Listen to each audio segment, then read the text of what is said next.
되게 해주시고, 주님을 아는 시간 되게 해주시고, 주님을 만나는 시간 되게 해주시고, 회복의 시간 되게 해주시고, 하나님의 성령의 인치심이 있는 거룩하고 복된 시간 되게 해주시옵소서. 우리 구주 예수 그리스도의 이름으로 기도합니다. 아멘.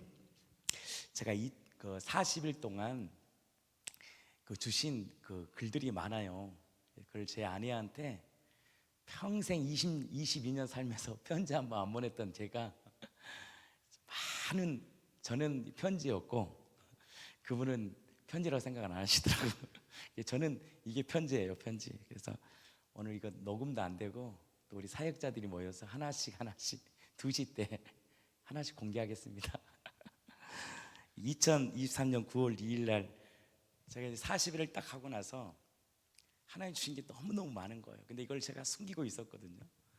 그리고 누구하고도 전화도 안 하고 했다고 오늘 처음으로 이제 제가 명절이라고 목사님들한테 전화도 안 드렸다가 오늘 기도하다가 이제 혼자 기도하다가 처음으로 이제 핸드폰을 들고 전화를 하게 된 거예요. 이제 인사를 하고 하다가 제가 그동안 적어놓았던 글들이 굉장히 40일 동안 많아요. 그 중에 하나 2023 9월 2일 날 기록된 말씀인데, 제가 누구랑도 얘기 안 하고 우리 아내하고만 계속 글을 밤새 할 때는 영적 전쟁이면 전쟁이고 은혜면 은혜고, 그래서 그 시간에 기록되었던 것들을 하나 이렇게 보다가 이렇게 오늘 좀 나눠도 될지 모르겠네요.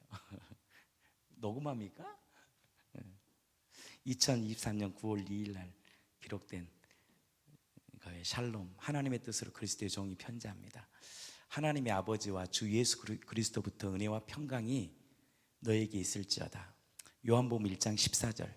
말씀이 육신이 되어 우리 가운데 거하심에 우리가 그의 영광을 보니 아버지의 독생자의 영광이요 은혜와 진리가 충만하도다.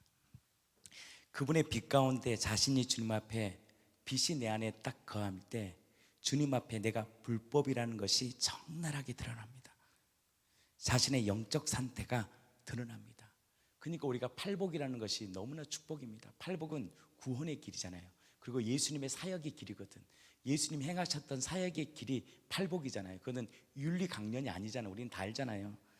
사실 그래서 팔복을 어떤 성경책에 이렇게 기록해요. 영의 굶주림을 당한 자는 복이 있다. 영혼의 굶주림, 더 정확히 말하면요, 영혼의 굶주림을 받는 자는 복이 있어요.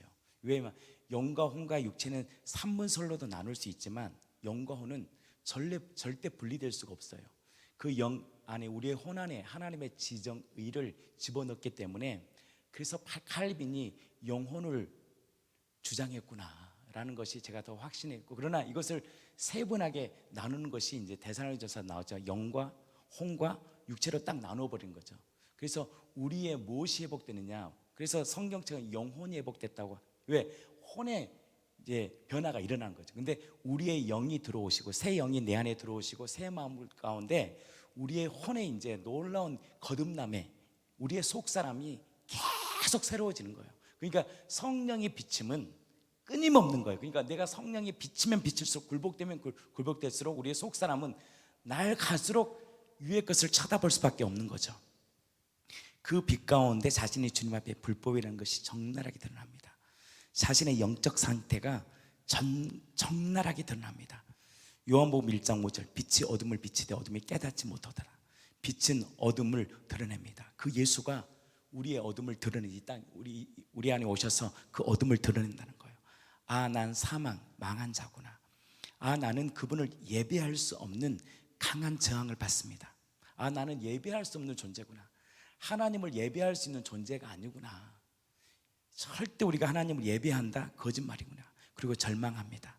절대 우리는 그럴 수 있는 존재가 아니에요. 어찌할꼬 자신의 영적 상태가 적나라하게 드러납니다. 뭐가? 하나님의 말씀이 나를 비추면 비출수록. 그래서 고린도서 2장 10절. 오직 하나님이 성령을 이것을 우리에게 보이셨으니 성령은 모든 것 곧 하나님의 깊은 것까지 통달하시니라. 사람 일을 사람 속에 있는 영 외에 누가 알리요? 이와 같이 하나님의 일도 하나님의 영 외에는 아무도 알지 못하느니라. 우리가 세상의 영을 받지 아니하고 오직 하나님께로부터 온 영을 받았으니 이는 우리로 하여금 하나님께서 우리에게 은혜로 주신 것을 알게 하려 하심이라. 성령은 정확히 우리의 중심을 정확히 보십니다. 그래서 부끄러워서 지구멍이라도 들어가는 것입니다. 자신의 중심이 적나라하게 드러납니다. 마음이 파산 상태가 되는 것입니다. 예수를 팔아서 사는 가룟 유다, 진노의 자신이라는 것이 적나라하게 드러납니다. 심령이 가난한 자, 영이 굶주린 자는 복이 있구나. 그런 자에게 누가 찾아오느냐? 천국을 소유하신 예수님이 내 안에 들어오십니다. 그때 성령을 통하여 내면에 들려오는 성령의 강한 외침이 들려옵니다. 요한복음 16장 8절, 그가 와서 죄에 대하여 의에 대하여 심판에 대하여 세상을 책망하시니라.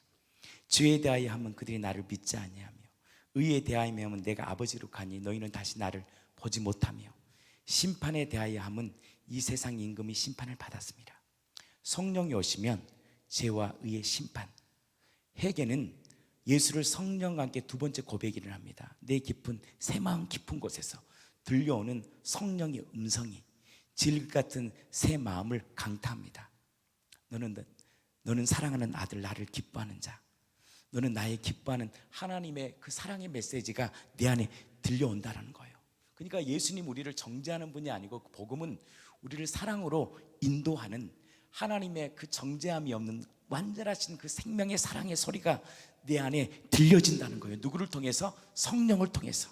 그 음성 앞에 우리가 굴복한다는 거예요. 근데 하늘의 것을 쫓으면 쫓을수록 무슨 소리가 들리냐? 하늘의 음성.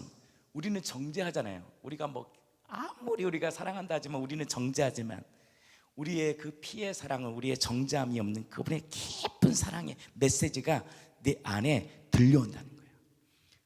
그때야 비로소 내 발에 신을 벗고 거룩하신 그분 앞에 서는 것입니다. 그분의 음성 앞에 로마서 10장 9절에 놀라운 고백이 내 심령 위에 터져나옵니다. 죽으시고 살아나신 주님이 그 나의 왕, 나의 주님이시구나. 그때야 비로소 성령의 거듭남이 계속 일어난다는 거예요. 이 속사람의 거듭남은 일시적인 게 아니죠. 끊임없는 그분의 음성이 나를 통치하는 거예요. 거듭날 때 비로소 하나님의 나라, 생명 속으로 들어갑니다. 요한복음 3장 3절, 예수께서 대답하여 이르시되 진실로 진실로 내게 이르노니 사람이 거듭나지 아니하면 하나님의 나라를 볼 수 없느니라. 예수께서 대답하여 이르시되 진실로 진실로 내게 이르노니 사람이 물과 성령으로 나지 아니하면 하나님의 나라에 들어갈 수 없느니라. 그 거듭남, 속 사람의 거듭남, 이 혼의 구원은 비로소 무엇이 보이냐? 그분의 십자가가 보입니다. 장대 끝에 달린 예수. 요한복음 3장 14절, 모세가 광야에서 뱀을 든 같이 인자도 들리하리니 이는 그를 믿는 자마다 영생을 얻게 하려 하심이라. 요한복음 3장 16절, 이 음성이 내 안에 들려진다는 거예요. 이 속사람 가운데 들려져야 된다는 거예요. 겉사람이 아니라 나의 속사람 가운데 하나님이 세상을 이처럼 사랑하사 독생자를 주셨으니 이는 그를 믿는 자마다 멸망하지 않고 영생을 얻게 하려 하심이라. 그 김용희 선교사님 이 말씀에 굴복했다는 거 아니겠어요? 그 말씀을 내가 간증을 들었어요. 그 사랑의 음성이 내 심령 깊이 들린 거예요. 그래서 왜 위의 것을 계속 바라봐야 되느냐? 위의 것을 보면 볼수록 하나님의 그 음성이 나를 통치한다는 거예요. 그 은혜를 아는 부활의 증인 다시 산 생명은 평생 십자가와 그의 피의 은혜로 살아갑니다. 오직 주의 사랑에 매여 오직 그분의 종으로 살아갑니다. 깃들린 종으로 살아갑니다. 사도행전 20장 24절, 나의 달려갈 길과 주 예수께 받은 사명 곧 하나님의 은혜의 복음을 증언한 일을 마치려 하면은 나의 생명조차 조금도 귀한 것으로 여기지 아니하노라. 사도행전 28장 31절, 하나님의 나라를 전파하며 주 예수 그리스도에 관한 모든 것을 담대함 거침없이 가르치더라. 디모데후서 4장 6절에서 8절, 전제와 같이 내가 벌써 보지고 나의 떠날 시각이 가까웠더라. 나는 선한 싸움을 싸우고 나의 달려갈 길을 마치고 믿음을 지켰으니 이제 후로는 나를 위하여 의의 면류관이 예비되었으므로 주 곧 의로우신 재판장이 그날에 내게 주실 것이며 내게 아니라 주의 나타나심을 사모하는 모든 자에게로다. 디모데후서 4장 17절 18절 주께서 내 곁에 서서 나에게 힘을 주심은 나로 말미암아 선포된 말씀이 온전히 전파되어 모든 이방인들이 듣게 하려 하십니다. 내가 사자의 입에서 건지심을 받았느니라. 18절 주께서 나를 모든 악한 일에서 건져내시고 또 그의 천국에 들어가도록 구원하시리니 그에게 영광이 세세토록 있을지어다. 위의 것을 바라보라. 가장 큰 상급. 요한계시록 4장 10절 24 장로들이 보좌 앉으신 이에게 엎드려 세세토록 살아계신 이에게 경배하고 자기의 간을 보좌 앞에 들이며 이르되 우리 주 하나님이여 영광과 존귀와 권능을 받으신 것이 합당하오니 주께서 만물을 지으신 자라. 만물이 주의 뜻대로 되었고 있었고 그 지으심을 받았느니라. 요한계시록 6장 11절 14절 내가 또 보고 들으매 보좌의 생물들과 장로들을 둘러선 많은 천사 음성이 있으니 그 수가 만만이요 천천이라. 큰 음성이 이르되 죽임을 당하신 어린 양은 능력과 부와 지혜와 힘과 존귀와 영광과 찬송을 받으시기에 합당하도다. 20절 내가 진실로 속히 오소서 하거늘 아멘 주 예수에 어서 오소서. 주 예수의 은혜가 모든 자에게 있을지어다. 주님 영광 받으소서. 물이 바다 덮음 같이 여호와의 영광을 인정하는 것이 온 땅에 가득 차게 하소서. 요한이 그 놀라운 영적인 세계를 보았구나. 능력과 지혜와 힘과 존귀와 영광이 오직 그분께만 있다라는 것을 아는 거예요. 이 사명을 받은 교회는 성령의 권능으로 주님의 부활을 증언하는 증인의 삶을 살아갑니다. 믿음의 결국 영혼, 혼의 구원입니다. 데이비드 텐트는 바로 부활의 증인을 흘려주시는 비밀 병기입니다. 이곳을 통하여 강력한 다음 세대를 키우는 훈련센터가 될 것입니다. 사명, 전도, 선교, 구제, 교육, 예배, 주대심과 종의 마음. 전 마지막 사명 감당하고 선교지로 갈 것입니다. 마지막까지 주께 쓰임받고 싶습니다. 사도 바울처럼 모든 것을 다 전제로 드릴 것입니다. 내 생명을 주신 그분께 나의 모든 것을 드릴 것입니다. 난 주의 것입니다. 빌보스 1장 20절 나의 간절한 기도와 소망을 따라 아무리 이래든지 부끄러워하지 아니하고 지금도 전과 같이 온전히 담대하여 살든지 죽든지 내 몸에서 그리스도가 존귀하게 되게 하려 하느니 이는 내게 사는 것이 그리스도니 죽는 것도 유익함이라. 이 영광스러운 일에 당신과 함께하고 싶습니다 라고 이렇게 썼던 내용 같아요. 제가 근데 그때 썼던 마음들을 제가 지금 보면서 다지는 거예요. 왜냐하면 그때 하나님이 성령이 나에게 주시는 흔적들이거든. 근데 이것이 시간이 지나면 지날수록 마귀는 이것을 가리고 싶은 거예요.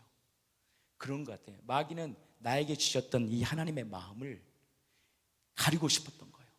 근데 하나님께서 성령을 통해서 이것을 기록하게 하시고 선포하게 함을 통해서 네가 주셨던 이 마음은 너의 감정이 아니라 하나님의 마음이라는 것을 저에게 주셨어요.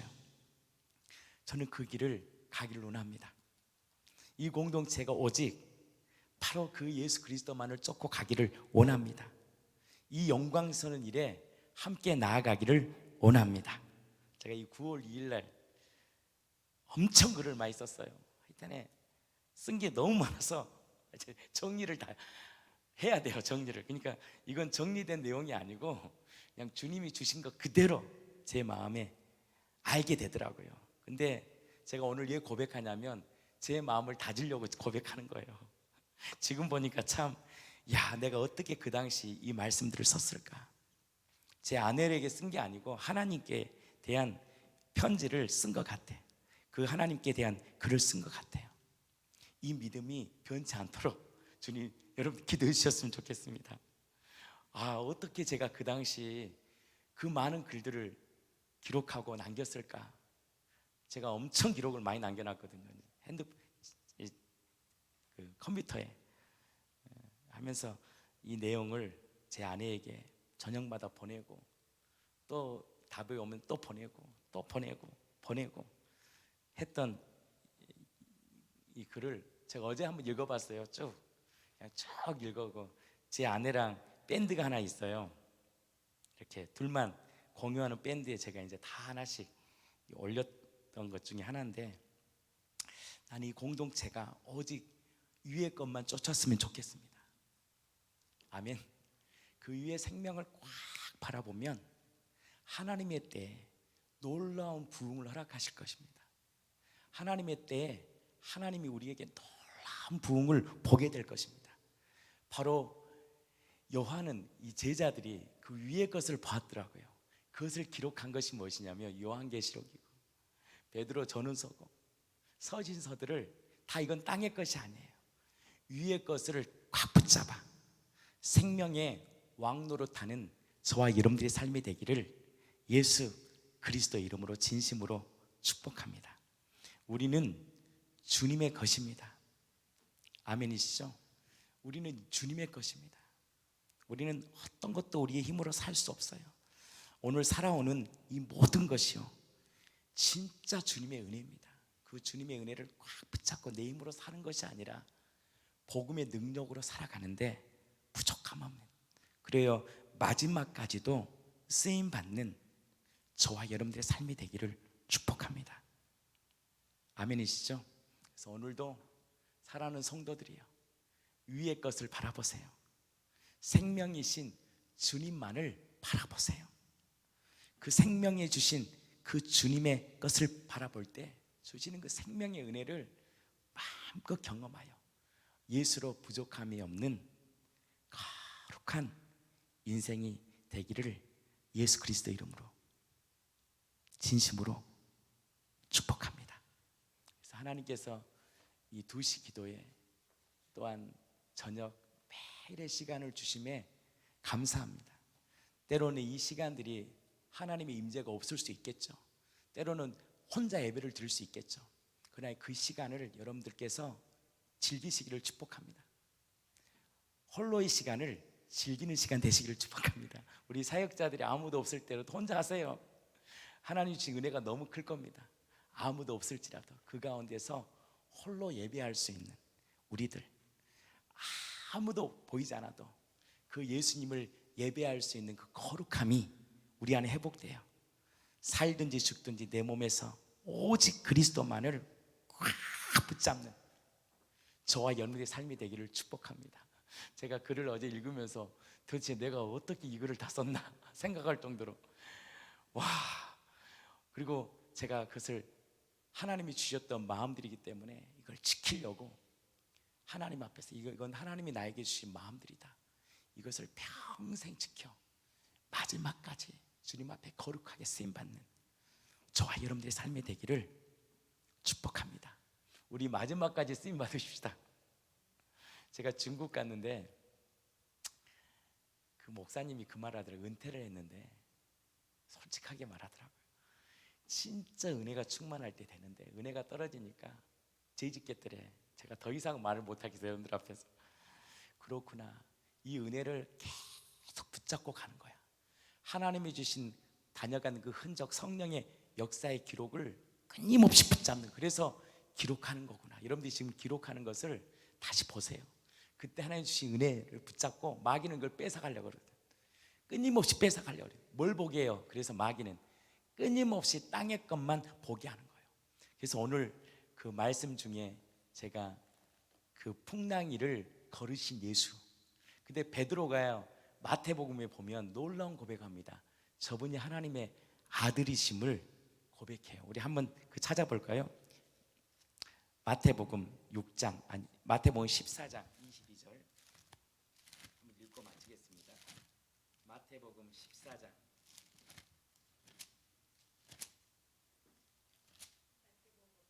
(14장 22절) 마태복음 14장 22절. 예수께서 즉시 제자들을 재촉하사 자기가 무리를 보내는 동안에 배를 타고 앞서 건너편으로 가게 하시고 무리를 보내신 후에 기도하러 따로 산에 올라가시니라.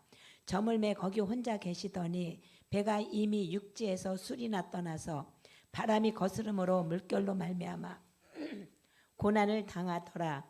밤사경에 예수께서 바다 위로 걸어서 제자들에게 오시니 제자들이 그가 바다 위로 걸어오심을 그러니까 보고 밤새 제자들이 고통을 당합니다. 근데 누가 일을 하게 하셨냐면 예수님이 하신 거예요. 재촉하셨다는 말이 뭐냐면 강요한 거야. 야, 너희들 빨리 가. 나는 갈 수 없어요. 그리고 주님은 홀로 어디 올라가시냐면 기도하러 갑니다. 이건 또 다른 그 마가복음에 또 나와요. 말씀이 이 세 가지, 이 한 가지의 말씀을 마태의 관점에서, 요한의 관점에서, 마가복음의 관점에서 쓰게 된 거거든요. 그러면서 25절 밤 사경에 예수께서 바다 위를 걸어가요. 근데 그 길이가 얼마냐면 5, 6km예요. 그 바다의 중간 지점이라 그래요. 그 지점이 어디냐? 바다의 중간 지점. 그래서 학자들은 4, 5km, 5, 6km다. 5, 6km가 짧은 거리는 아닙니다. 5, 6km가 걸어서는 1시간 넘어요. 1시간을 걸어가는 거, 1시간. 1시간 반 정도 되는 그 거리를 예수님이 무리를 걸으셔서 그들을 만나십니다. 자, 26절. 제자들이 그가 바다 위로 걸어오심을 보고 놀라 유령이라 하며 무수하며 소리 지르거늘 예수께서 즉시 이르시되 안심하라 나니 두려워하지 말라. 28절입니다. 베드로가 대답하여 이르되 주여 만일, 여러분들 이 말씀을 우리가 볼 때요 역사라는 것을 봐야 돼요. 이건 신화가 아니에요. 그 당시 이루어진 사실이에요. 사람들이요 이 혼미가 뭐냐면 이 사실을 그냥 신화로 보더라고. 그런 관점도 없어. 여러분들 이 말씀은 비유가 아니에요. 역사 가운데 실제 일어난 사건이에요. 사건. 무리를 걸으신 거예요. 예수님이 무리를 걸으신 거예요. 아멘이시죠? 오라 하시니 베드로가 배에서 무리를 걸어서 예수께 가되, 창세 이래요. 무리를 걸은 사람이 딱 한 명입니다. 베드로가 걸어버렸어. 누구를 바라보니까? 예수를 딱 바라보니까. 자, 그 다음에 근데 뭘 봐요? 세상을 딱 봐버리는 거예요. 현실을 딱 봐버리면 우리는 낙심합니다. 마귀는요 끊임없이 뭘 보게 하느냐? 세상을 보게 해요. 내 현실을 보게 해요. 나를 보게 해요. 근데 이 사건을 통해서 이 풍랑이는 세상을 얘기해요. 세상이 풍랑 같거든. 세상은 마귀는 우는 사자처럼 삼킬 자를 삼켜요. 끊임없이 죽이고 멸망시켜요. 근데 이 법칙을 예수가 이 땅에 오셔서 깨부셔버린 거예요. 법칙을 깨버린 거. 법칙은 세상의 죄로 인한 법칙이 생겼거든. 세상을 정복할 수 없는 법칙. 여러분들 원래 세상을 정복해서 정복하지 않았습니까? 원래 정복했거든. 죄로 인해서 세상을 정복할 수 없는 존재가 인간이 되어버린 거예요. 인간의 팔자는 뭐냐면 세상 가운데 살을 순응하며 세상 가운데 정복을 당하며 사는 것이 인간이에요. 평생을 뭐예요? 마귀의 종노릇하며 살 수밖에 없는 우디를 가운데 누가? 그 예수가 이 땅에 오셔서 세상을 짓밟아 버린 거예요. 그 풍랑이를 딱 짓밟아 걸어가신 거예요. 세상을 정복해 버린 거예요. 그래서 예수는 누구냐? 세상을 정복하는 자예요. 세상을 정복하고 풍랑을 다스리는 존재라는 거예요. 근데 놀라운 고백을 합니다. 31절 계속 읽어보겠습니다. 예수께서 즉시 손을 내밀어 그를 붙잡으며 이르시되 믿음이 작은 자여 왜 의심하였느냐. 32절 배에 함께 오름에 바람이 그치는지라. 33절입니다. 배에 있는 사람들이 예수께 절하며 이르되 저분이 하나님의 아들이시라는 것을 알게 돼요. 이 수많은 표적들은 예수가 무엇을 알기 위해서요? 하나님의 아들이심을 증거하고 싶었던 거예요. 하나님의 아들이 이 땅에 사람으로 오셔서 이 풍랑 같은 세상을 짓밟고 일어나 세상을 정복하고 다스리는 거예요.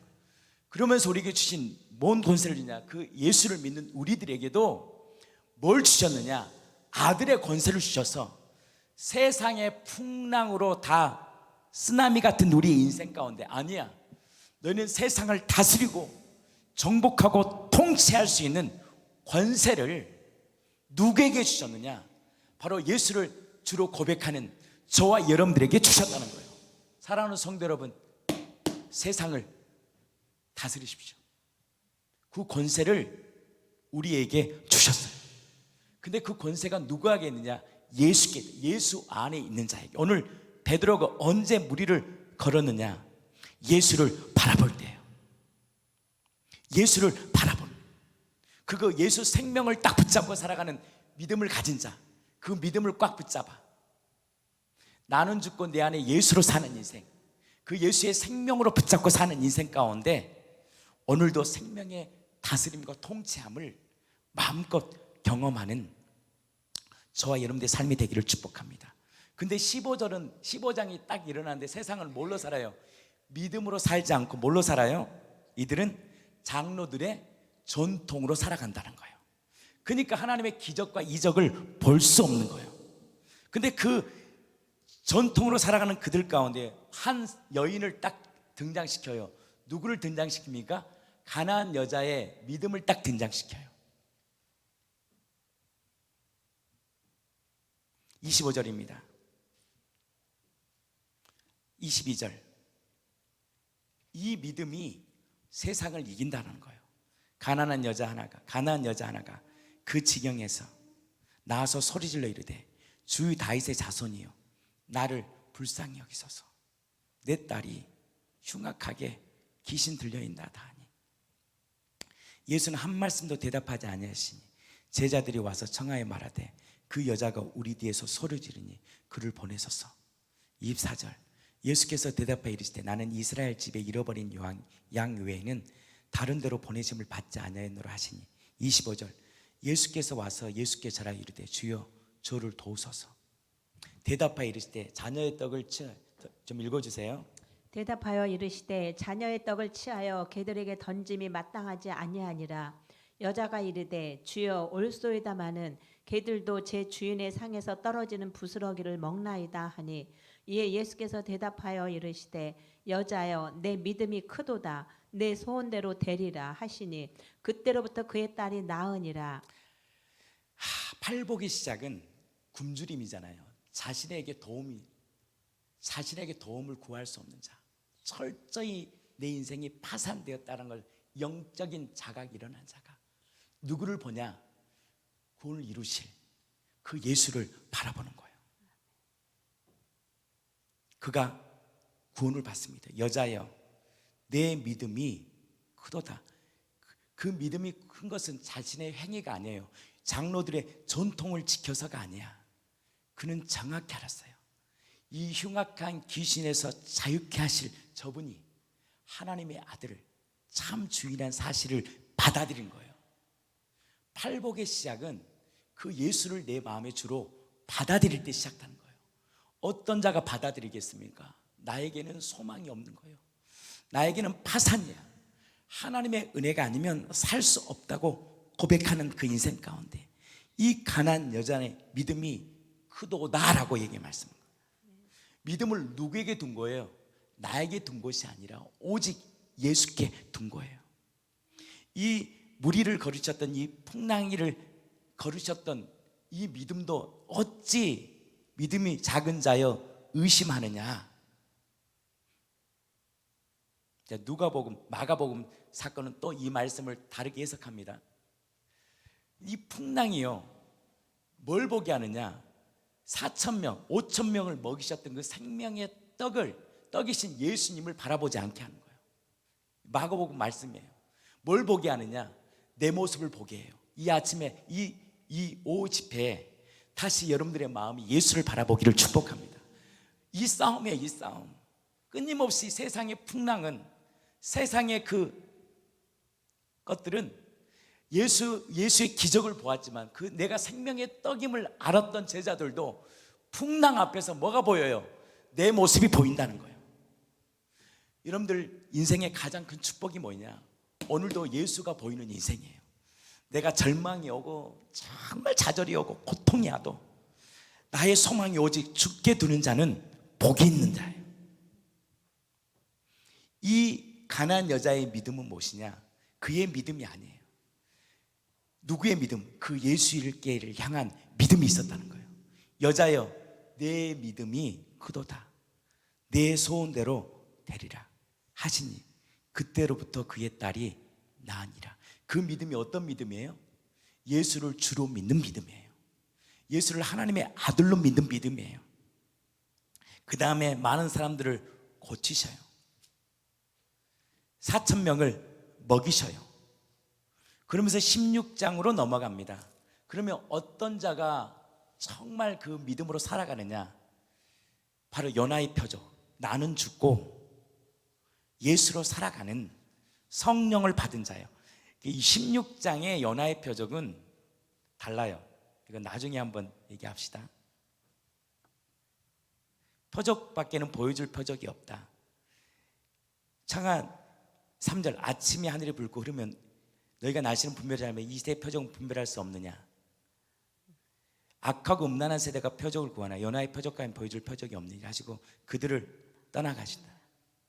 그들에게요, 표적을 보여주기를 원하시냐? 너희들에게는 표적 보여주기를 원치 않아요. 왜? 믿지 않잖아.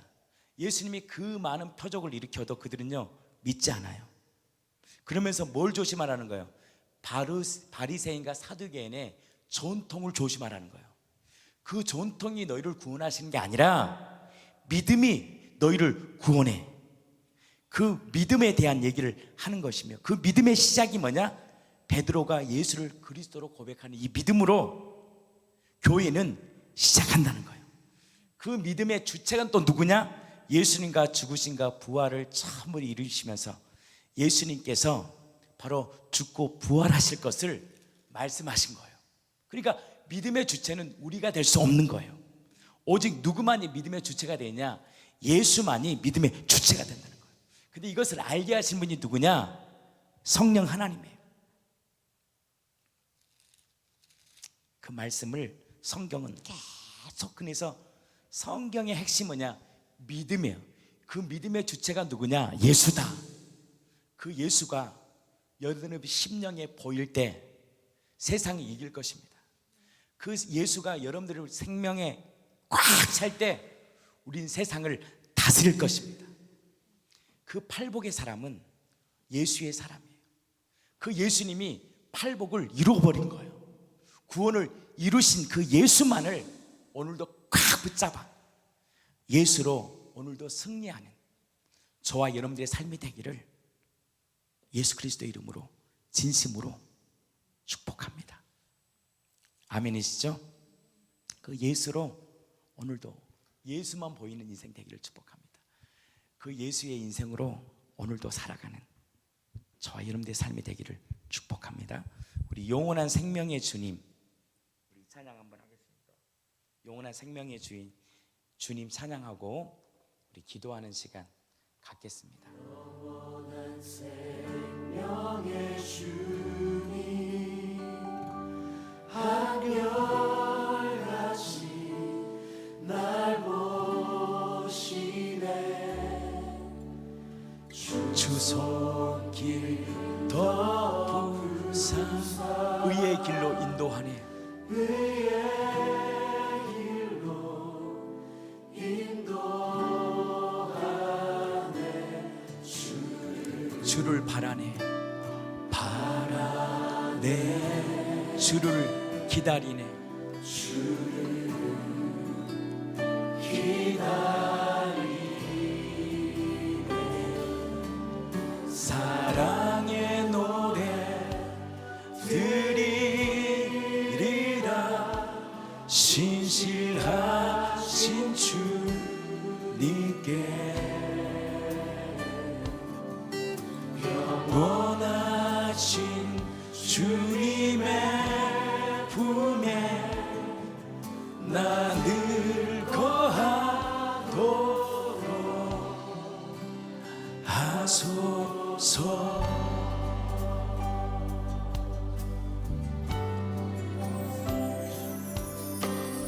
영원한 생명의 주 한결같이 날 보시네. 한결같이 날 도시네 주 손길 더 부사 의 길로 인도하네 주를 바라네 주를 기다리네 주를 기다리네 사랑의 노래 드리리라 신실하신 주님께 영원하신 주님의 품에 나를 거하도록 하소서 드리리라 신실하신 주님께 영원하신 주님의 품에 나를 거하도록 하소서 드리리라 신실하신 주님께 영원하신 주님의 품에 나를 거하도록 하소서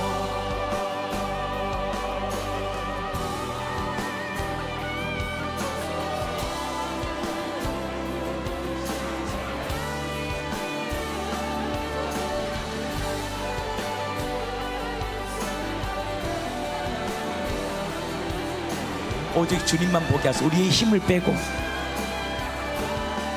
오직 예수만 보게 하소서. 할렐루야 할렐루야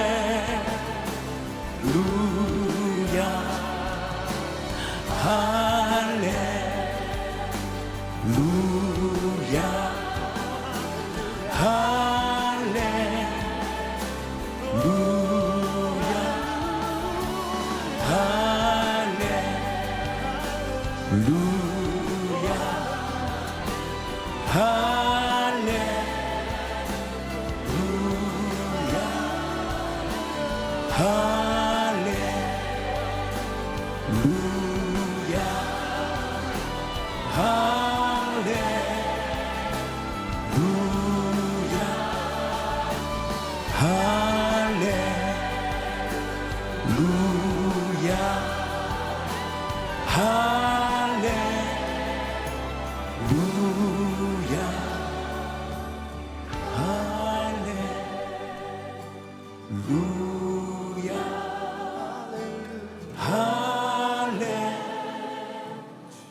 주님만을 찬양케 하소서.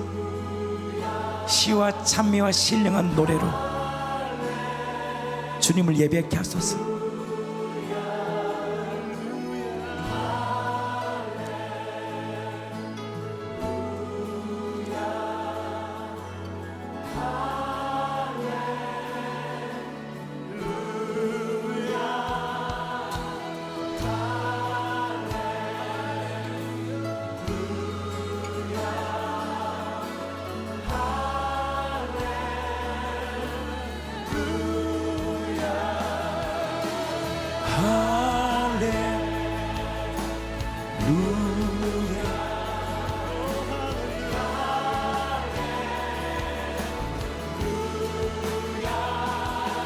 할렐루야 루야 할렐루야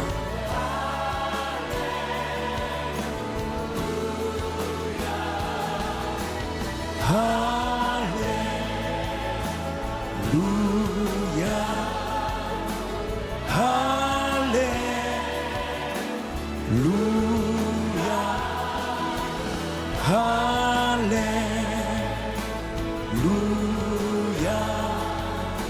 할렐루야.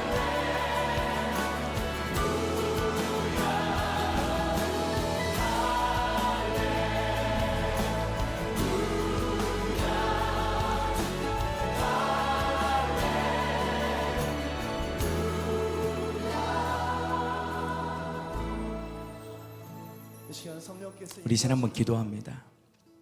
성경에서 그 예수를 주로 고백했던 최초의 여인이 누구냐? 수레보냐 여인이에요. 예수를 주로 고백한다라는 것이요, 이거는 놀라운 사건입니다. 예수를 나의 주님으로 고백한다라는 것은 이건 기적 중의 기적입니다. 철저히 아담의 죄는 나로만 살 수밖에 없는 인생이잖아요. 예수님을 주로 고백한다는 이 깊이 성령을 통한 깊이 고백은 바로 그 고백 위에 하나님의 교회를 세우시고 그 고백하는 자를 통해서 하나님은 그 믿음을 보여주시겠다는 거예요. 예수를 향한 그 예수의 그 생명을 보여주시겠다는 거예요. 마귀는 이것을 빼앗아요. 지금도 폭풍을 통하여, 환난을 통해서. 세상에 얼마나 이해할 수 없는 폭풍이 있습니까? 지진이 일어났다고 원어를 보면 큰 지진이 일어났대요. 두려워해. 두려움을 통해서 그들이 뭘 잊어버렸냐? 하나님의 생명의 떡이라는 것을 잃어버려요. 이 믿음이 적은 자, 내가 생명의 떡이야. 내가 이 땅에 하나님의 아들 오는 생명의 주관자야. 내가 생명 그 자체야. 예수만이 생명입니다. 이해할 수 없어요. 세상 사람 이런 말들에 대해서. 예수만이 생명입니다. 그 예수님을 나의 주님으로 오늘도 인정하고 고백하고 고백할 동안 우리의 속사람이 갈수록 강건해지고 깊어짐을 통하여 그분의 마음과 그분의 깊은 하나님의 거룩함을 경험하고 누리고 나타내는 생명과 교통함이 깊어지는 거룩한 공동체가 되게 하여 주시옵소서. 여러분들 지금의 영적 상태를 여러분들이 진단해야 돼요. 지금의 영적 상태를 여러분들이 진단하고 내가 주님 앞에 서 있지 않다면 벌써 다시 하나님 앞에 엎드리셔야 돼요. 다시 주님의 그 생명 안에 거하게 하여 주시고 그 생명의 풍성함을 마음껏 누리게 하소서. 우리 다 같이 한번 함께 기도하며 나아가겠습니다. 함께 기도하며 나아갑니다. 주님,